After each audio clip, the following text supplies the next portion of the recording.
The Falcons need their offensive line to step up in week 2. Will they rise up or get raided by the Vikings?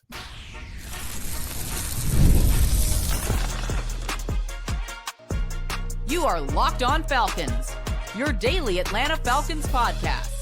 Part of the Locked On Podcast Network, your team every day. Welcome back, everyone, to another illustrious episode of the Locked On Falcons podcast, your daily Atlanta Falcons podcast, part of the Locked On Podcast Network, your team every day. And today's episode is brought to you by Mazda. Like our players, we sweat every detail because when you make every move count, pulling off the unexpected is only the beginning. Stay tuned later for highlights in this week's Moving the Game Forward. Mazda, move and be moved. So if you don't know me, I'm your very humble host, Aaron Freeman of Locked On Falcons. Been covering Falcons for almost 20 years. Joined today by Jarvis Davis of Locked On Sports Atlanta. We'll get into what is the bigger concern for the Falcons entering week 2, their wide receiver injuries or their kicking woes. We'll talk about how the team builds on their impressive defensive performance from week 1, as well as talking about, how exactly do they establish the run against this vaunted Brian Flores Vikings defense.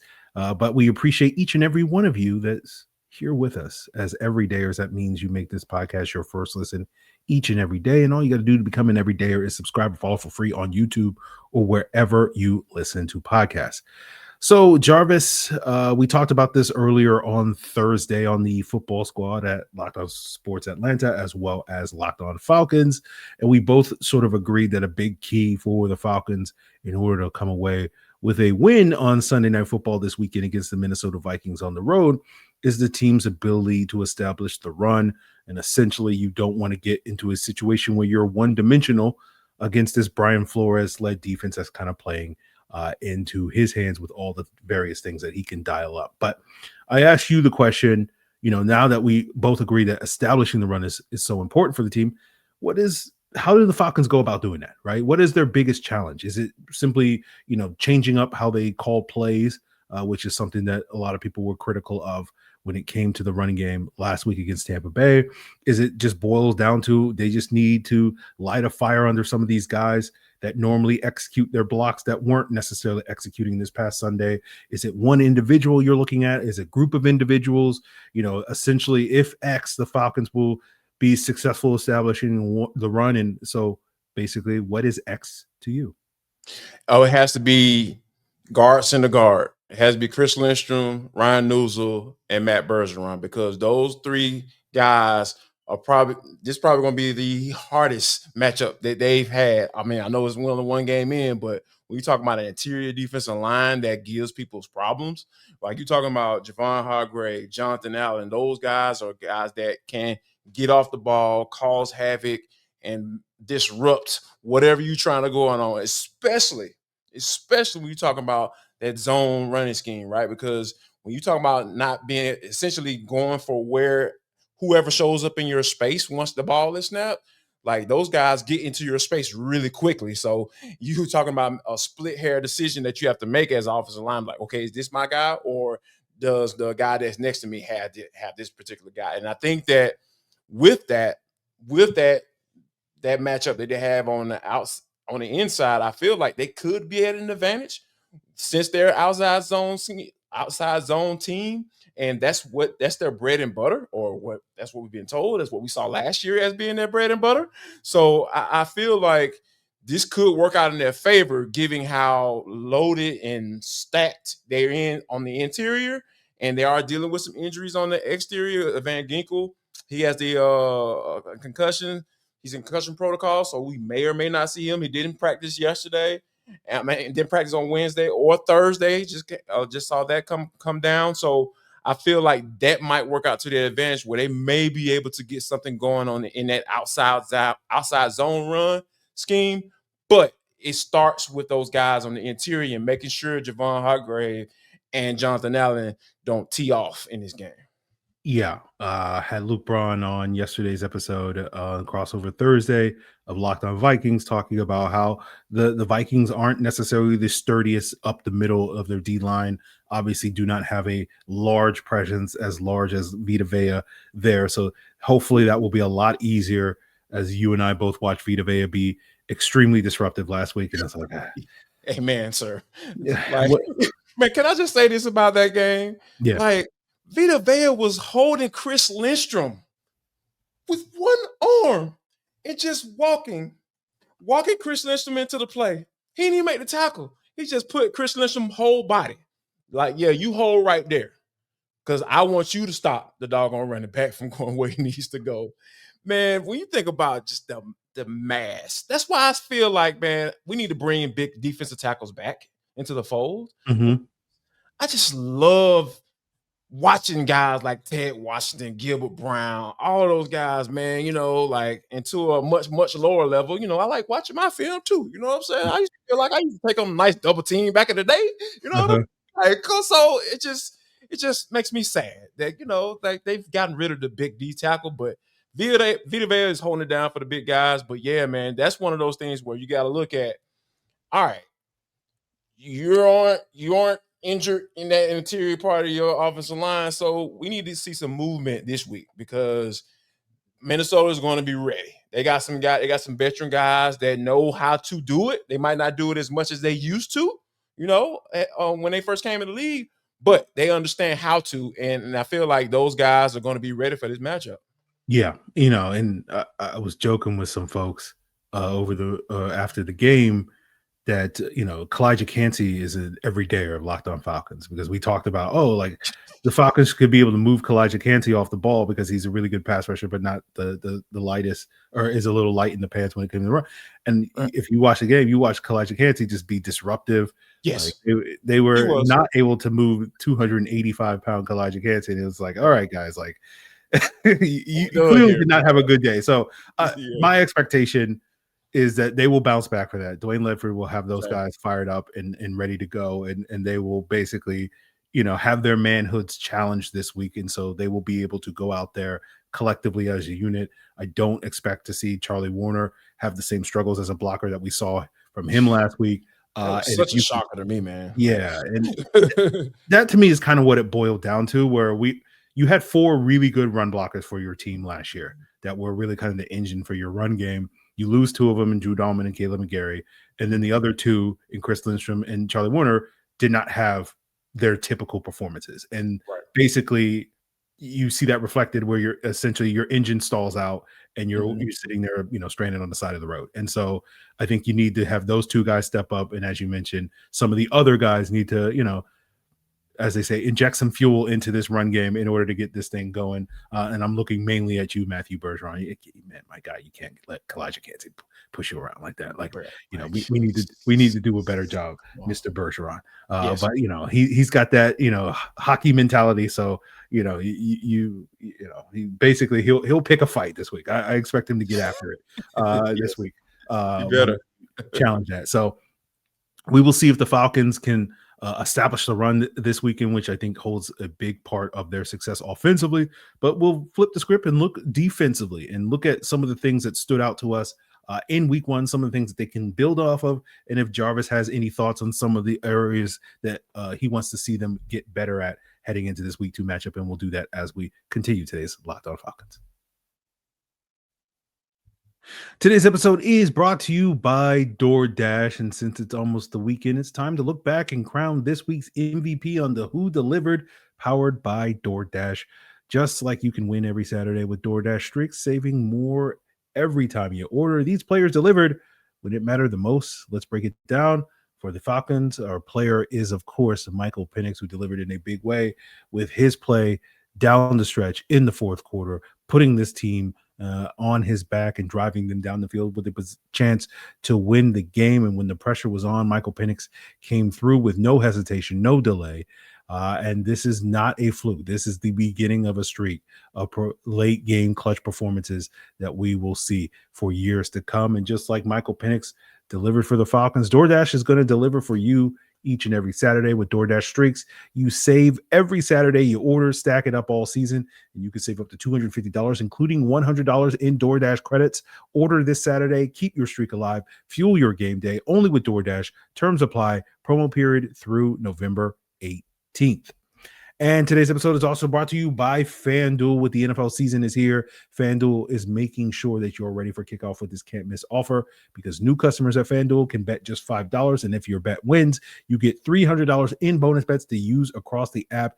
FanDuel offers so many different ways to win, whether you want to bet the spread with the line moving this week in favor of the Falcons, now 3.5-point underdogs to the Vikings after the week began with 4.5-point favorites. But whether you want to go out there and feel like the Falcons are going to establish the run and bet the over-under rushing totals for Bijan Robinson and Tyler Algier, or you want to bet those rushing totals or passing totals or receiving totals for any player in this game, that's a great opportunity for a player prop or a same game parlay. Who's going to score first? Who's going to score last? It's all available for you at FanDuel. So make sure you go check it out at FanDuel.com. Download the FanDuel app and you'll get started. And again, place your first $5 bet. If it wins, you'll get $300 in bonus bets, only available at FanDuel.com.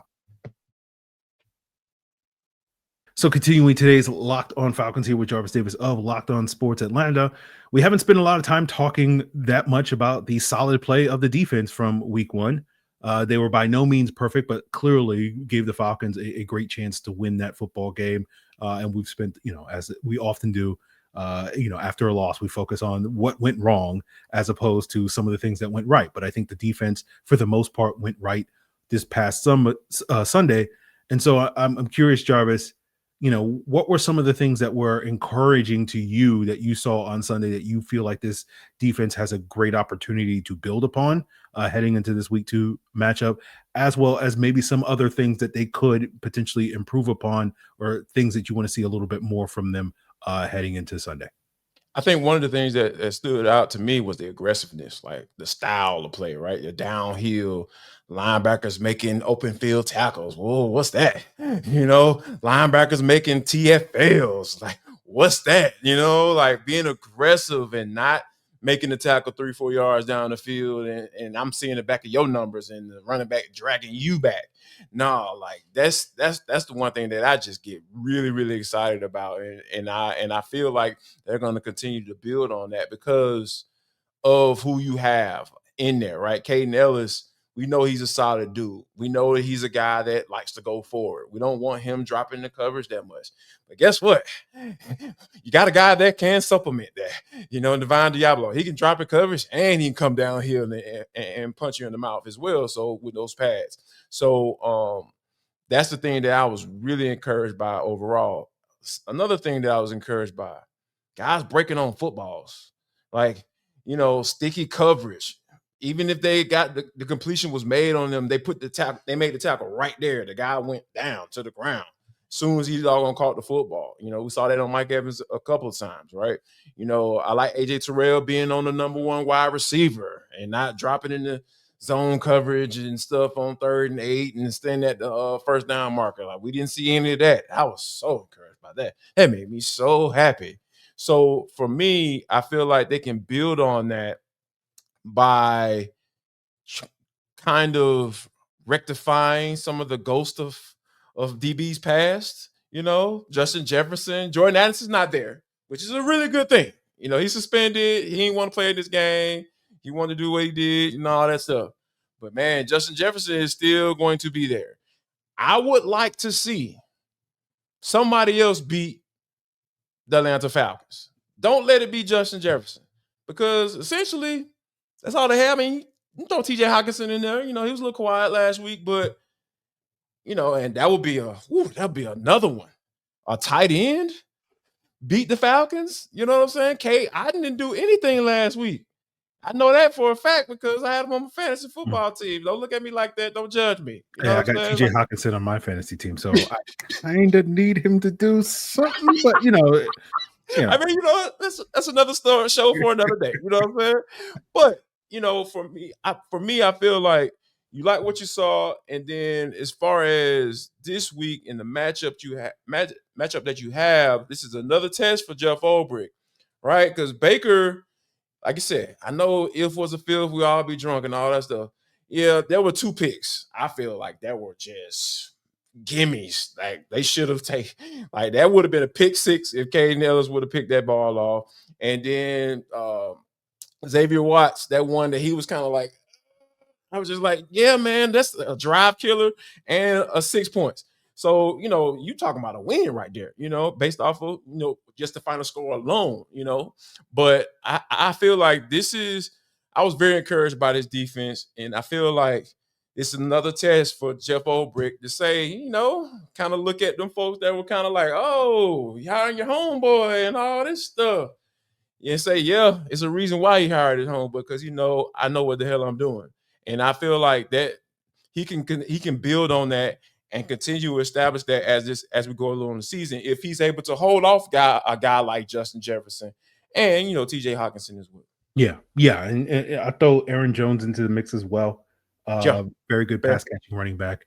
We saw him, I want to say got a 40-yard touchdown.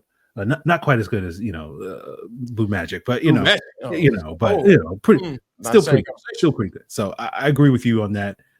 Divine Diablo, much rather have him locked up on Aaron Jones than Caden Ellis at this point. So I'm hoping that's a tweak. We can get a little bit more Divine Diablo in coverage, whether it's covering Aaron Jones, whether it's covering TJ Hawkinson, to help deal with those things. So I think those are going to be some of the challenges. Can you have the success keeping Justin Jefferson contained that you had with Mike Evans last time, that AJ Terrell specifically had with Justin Jefferson, not everybody else on the defense last time the Falcons played the Vikings, but AJ Terrell had a lot of success.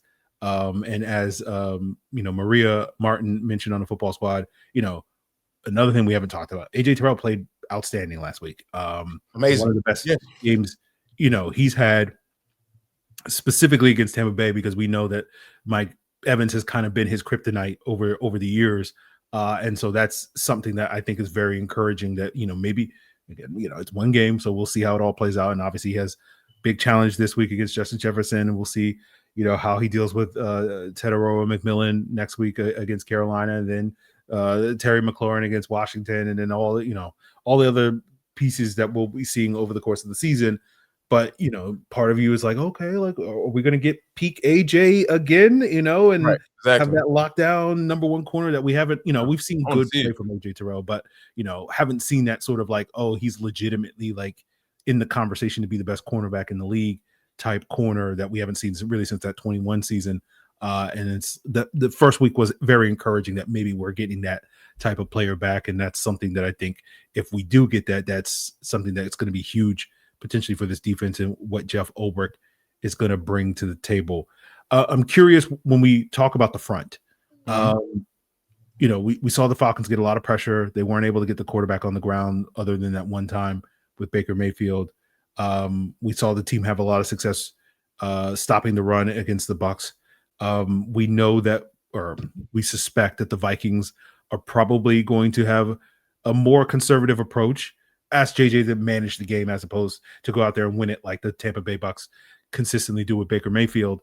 For you, when you look at the front, like, is it more about getting that pressure when they do get those passing opportunities? Is it about stopping the run? I think for me, the big thing for this front is going to have to be that rush discipline. Too many times Baker Mayfield was able to extend the play and get outside that pocket. Like, one thing that Jalen Walker did that it got my former defensive line coach, who was also my defensive coordinator, you got your cussed out a lot if you did that. If you allowed that quarterback to get outside that pocket, man, you had to contain.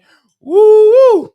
And the thing that Jalen did that was just a huge no. He ran past the mobile quarterback. Like, you don't run past that quarterback. You lean into. You don't keep trying to hit that edge. You got to lean into that bad boy and push that tackle into the quarterback, and don't allow him to step up.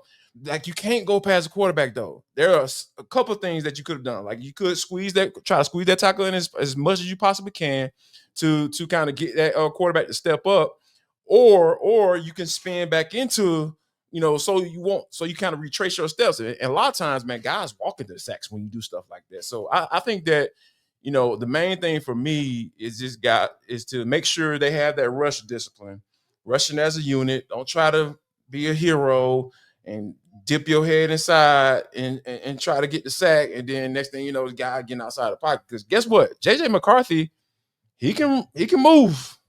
He can move a little bit. He's a little bit more mobile than Baker Mayfield. You put those guys in the race, I'm putting my money down on JJ McCarthy all day. So that's the big thing for me. And always, man, I'm always going to be focused on whether you allow those guys to run the football, because that was really the big thing as to why the Vikings were able to get some type of momentum, because they just started turning around, handing that ball off to Jordan Mason.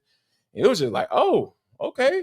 And then next thing you know, downhill. Then they hit him with Aaron Jones later on. And then they figured out, oh, yeah, we have Justin Jefferson too here in the red zone. Oh, yeah, that's fine, 18. Let's see what he's talking about. So as long as the Falcons kind of make sure they stay locked in, pun intended, I feel like they'll be okay. It's like make JJ McCarthy beat you throwing the football. Because guess what, Aaron? My goal is for the Falcons to kill this JJ McCarthy hype. Mm-hmm. I'm not a believer.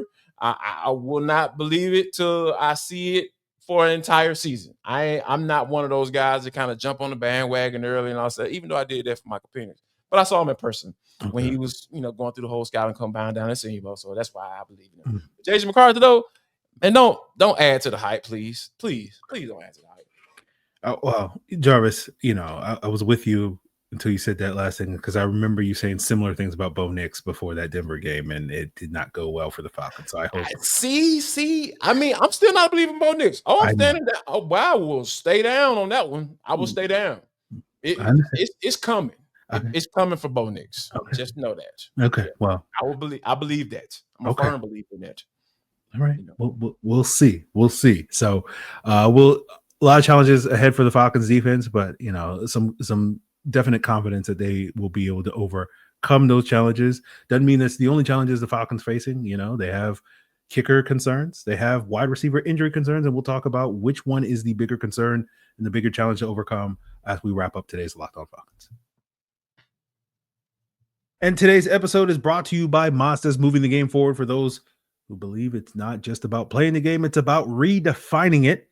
There are moments that do more than put points on the board. They move crowds, they move culture, and keep moving the game forward. And this week's moment that moved the game forward was the big time throws that Michael Penix made in the fourth quarter, especially that dime that he threw to Kadero Hodge. And unfortunately, the timing was just off.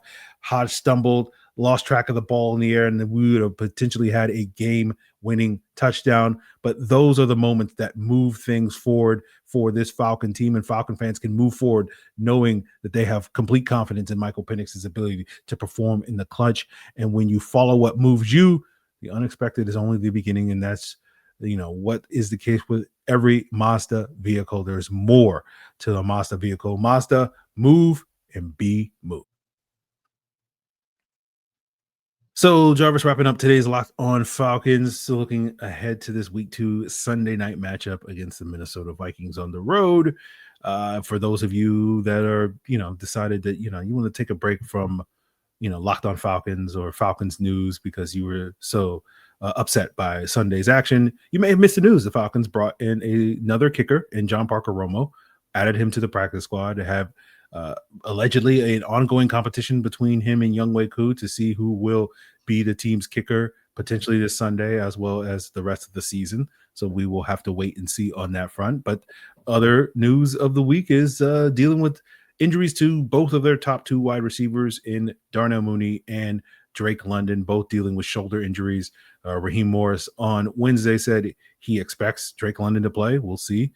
Again, as we often say on this podcast, you can't give Raheem too much the benefit of doubt when it comes to injury updates because they just haven't been as reliable as we would like them to be. So we will see whether or not Drake London, lives up to that. But we're it does give us some optimism that we will get to see Drake London as well as Mooney now, with 2 weeks of practice under his belt, maybe has hit that ramp up period for him to be ready to go. But as we expressed on the Falcon Squad show earlier today, if you don't have one or both of those guys, that could be significantly detrimental to your passing attack, which goes back to the earlier point where why it's so important for the Falcons to be able to run the football, because your passing game may not be at full power, obviously because of concerns about how close this game could be between the Falcons and Vikings. Kicking and special teams are going to potentially play a significant role in deciding the outcome of the game. So all that to say, Jarvis, what is the bigger concern for you right now between the kicker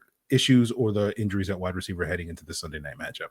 For me, it has to be the kicking situation, because I feel like this can potentially be something that can linger.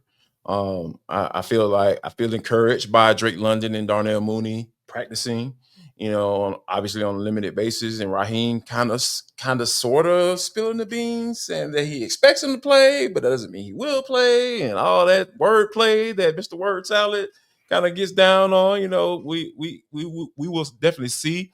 So I anticipate Drake being out there. Not quite sure on Darnell Mooney. That's a hard read because the man hadn't practiced since the first day of camp, and then he practiced last week for the first time in a while. He was limited during the week, and he was quote unquote a game time decision. And from what I hear, that wasn't necessarily the case. He wasn't going to play anyway. So I feel like when you have those guys on the mend, I feel like this kicking situation is something that can linger. So that what bothers me the most, because this is a situation that should have been handled last year. This is a situation where we should have had real competition, and these are Raheem Morris's words. He even said that Lenny Craig was a developmental guy. Why are you bringing in a developmental guy to compete with Younghoe Koo? We know who's supposed to win that competition. We knew he was going to win that competition. I knew he was going to win the competition. And I don't coach kickers.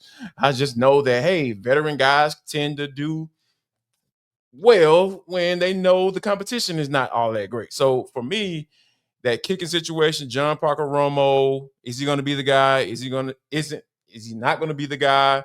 I feel like that's the thing that concerns me the most, because when you're going on the road, you have a pretty evenly matched team, right? We said the same thing last week. I said it to anyone who was willing to listen on this podcast, on Locked On Sports Atlanta, in the press box before the game started. I was like, yeah, it's going to be a close game. It's probably going to come down to a field goal. And guess what? It came down to a field goal. And I'm not comfortable with Younghoe Koo in that situation. It is fair. I wish I had a strong rebuttal, Jarvis, but until Younghoe Koo gets back to old form, if he gets back to old form, or there's really not much to say. I was asked earlier this week, sort of, I don't necessarily have a horse in the race. I would like to see Younghoe Koo get back to old form and be that old reliable that we spent 5 years being like, oh yeah, Falcons kicking a field goal. Oh, let me go get a drink. I ain't worried about it. I'll come back. We'll have some good times. Yeah. Or John Parker Romo is going to be the answer to that problem, but at this stage, like, we don't really know at this point, and so don't necessarily have a horse in the race. But at the end of the day, you need someone to get the job done, and so far, Younghoe Koo has not been getting the job done. We'll see if John Parker Romo is the guy that can get the job done. Jarvis, any parting thoughts that you have before we get out of here? I believe that Michael Penix is the quarterback for this team. What I mean when I say that, like, I feel like he is him. That's what I wholeheartedly believe. He has something about him that can elevate players. He said something in a press conference about Casey Washington, and Casey, he was telling Casey about where he was in the progression on a particular play. And Casey was like, oh, I didn't think about that. He was kind of telling him like, hey, man, you don't have to be all out on this route because you're fourth in this progression. You don't have to be all out because more than likely that ball is not going to be coming to you as quick as you are running that route, right? You have to pace yourself so for the most part. So that just tells me that this guy has a full understanding of what he's doing. He's comfortable being a leader in that situation, saying, hey, man, here's a tip for you. Because we talked about how Kirk Cousins was going to be that for Kyle Pitts. Like, yeah, he has expectation. He knows where he's supposed to be and all this stuff. And here we have a second-year guy who's going into his fifth start of his career, letting another young guy know that, hey, this is where you need to be. This is what you need to be doing. This is where you are in the progression. I just feel like, man, that is the type of guy that you want with the ball in your hand. Now, granted, I don't want to put all that pressure on my boy like that. But, you're going up to Minnesota, is potential that you go 0-2. We already know what the narrative is when teams go 0-2. It's going to be hard to make the playoffs. Like, that's just the history behind this thing. So, there's a lot riding on this game, and I feel like 9 can handle it. But, man, can we help the man out a little bit? Get this run game going, please. That's all. That's all I need. Just get the run game going, and I feel like this offense can cook. Yeah. Definitely was very impressed with what we saw from Michael Penix this past Sunday. And basically, we're still, as you said, we're only 4 starts into his career, so we got a lot of football left to be played before we can give a true evaluation of where he is. But, it sort of confirmed sort of my expectations, where it's like, I feel good about the quarterback. It's the rest of the team that I don't feel exactly. about, Isn't that something? Ain't that about a snitch? We've been worried about the quarterback for all this time. Ever since Matt Ryan been gone, and I'm saying it like it's been 10 years or something. Yeah. But like, you finally get the quarterback. Yes, the quarterback is right. Now your right tackle doggone hurt. Your best offensive lineman don't doggone forgot how to block for a whole game, and you just like, man, what is going on? Like, this man literally has to put this team on his back to get a dub in the NFL. Like, what are we doing? Like, I don't know, man. But yeah, hopefully that was just a blip on the screen, so to speak, or a blip in the matrix. And this run game can get back to what we expect it to be and what we thought it could be coming into the season. Yes. Big important game, big bounce back, rebound opportunity for the Falcons. Very winnable game, just like last week.